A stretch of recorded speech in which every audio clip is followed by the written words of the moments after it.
then I thought, what about the mums and dads out there? How are they doing this? How are mums and dads getting investment right? Well, you know what? We saw a lot of them getting it wrong. Either going out there alone with no advice, no one to help them, and making a bad investment decision, or getting bad advice from an investment spruiker.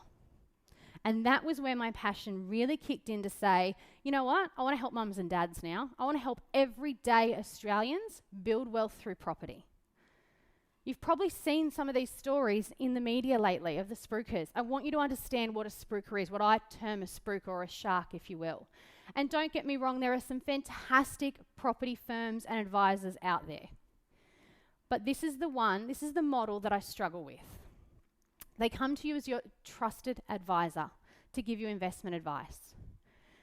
They probably don't tell you, they might tell you, but they probably don't tell you that they're actually aligned to a developer, and they'll only offer you properties new and off the plan, because I'll tell you why that is the best way to invest. It's the only way to invest, because that's all they have to offer you.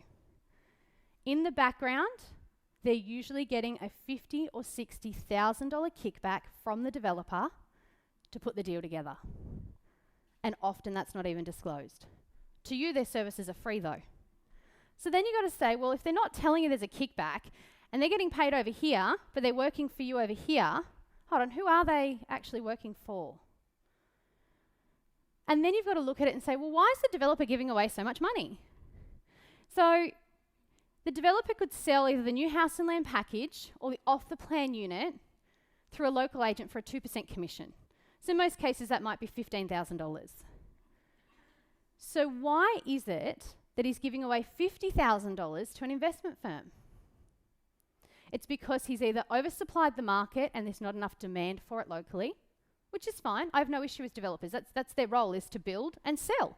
We know that. You don't take your investment advice from them though, do you? Because they've got a different agenda. So they've oversupplied the market, they've built too much product and the locals don't want it, or it's an inappropriate product for the market. Or they're just asking too much money. You know, good on them. That's their job, to get as much money as they can.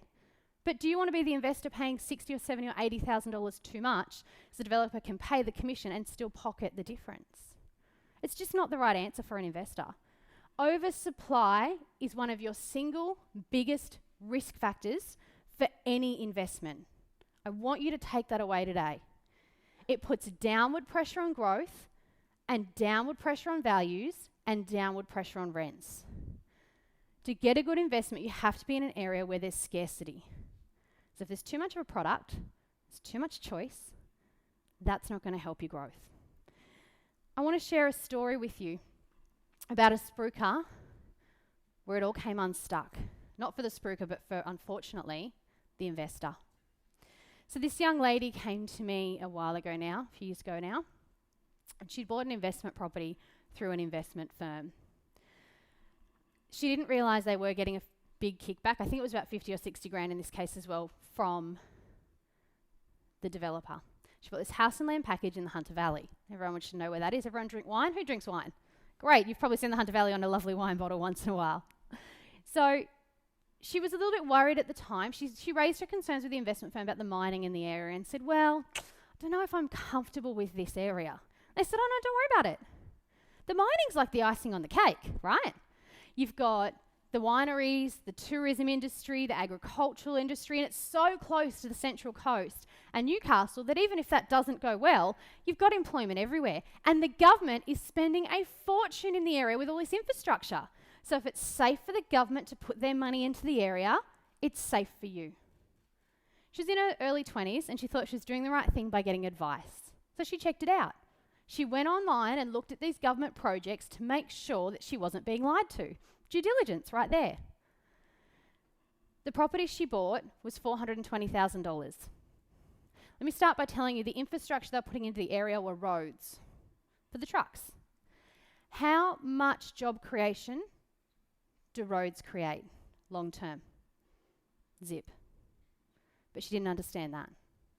So she bought this property for $420,000. It was meant to be $30 a week, positively geared into her pocket. She was a part-time student, so she could afford that, but you know, she had to be cautious. She said, I even allowed for if the rent went backwards $50 a week. So she was being pretty conservative.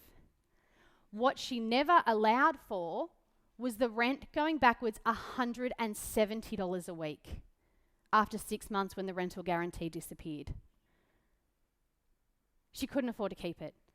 She was referred to me by her financial planner, and she rang me and she started off the conversation bubbly, and within 2 minutes, her and I were almost both in tears. She was going to lose everything. I get emails weekly with a line in it somewhere at the start or the end saying, Anna, I'm going to lose everything. So I said, well, let's look at what we can sell it for. You might take a bit of a loss, but let's just see if we can get you out of this so you don't lose everything. Local real estate agents all come back with appraisals of $290,000. 12 months down the track, from $420,000 to $290,000. She can't even get out of that. Like, she goes to the bank and says, I still owe like $400,000 on it. They go, what are you going to do with the rest of the debt? We went back to the investment firm and said, please explain, with a few more choice words in that sentence. You know what they said to me? Oh, well, you know, we're working for the developer. Like, she didn't pay us anything. I said, did you tell her that at the time? Oh, I don't think it came up. Okay, so you're working for the developer. He said, and just hold it for 10 years and you'll be right. I'm sorry, what? My 3-year-old can give that advice. She can't hold it for 10 years. You've lied to her. Now, you might think, okay, maybe she's a little naive. I'm a bit more savvy than that. You know, I'm not in my early 20s anymore. I can do this. I'd know the firm. I'd be able to pick them. Let me tell you, this happens to business owners, CEOs, accountants, financial planners. An accountant I've known for a few years recently came to me. He'd bought a property before he knew us, off the plan, in Brisbane CBD, a unit. Seemed to tick all the boxes, right? Units, CBD, all these great things, low maintenance, right in close to all the things Brisbane offers, you know, amenities, facilities, transport. Anyone been to Brisbane lately? Oh, no one here travels. One person, yeah! One person gets a holiday. Is there a crane on every corner at the moment? Yeah, there is. Thank you for the interaction. That was good. I like that. So, what's this tell us? There's a huge amount of oversupply. There's 50,000 units coming to Brisbane CBD, and he'd bought one of them, was already in an oversupplied market. To get out of this investment, which he's decided to because he can't keep tenants, and he owns an accounting business, he's owned it for less than 2 years. It's going to cost him $50,000 to get out of it. We bought an investment for him at the same time. Just after he bought this, a few months later, he met us and said, oh, I like what you do and how you do it. Get me another one. That made $170,000 in less than 2 years. It was in Sydney. Same buy price. A couple of years ago, he was paying the same thing for the unit in Brisbane as he was for the property in Sydney we bought for him. So it's not just the 50 grand he lost. He could have doubled his 170. It's the opportunity of the lost cost. He's got a good tax deduction now, though. He's happy about that. Only an accountant would be, right? So I can't stress enough that strategy has to come first. We don't collect property for the sake of collecting property. We understand why we're buying and what we're trying to achieve out of it. Then comes the property, and then you can build wealth.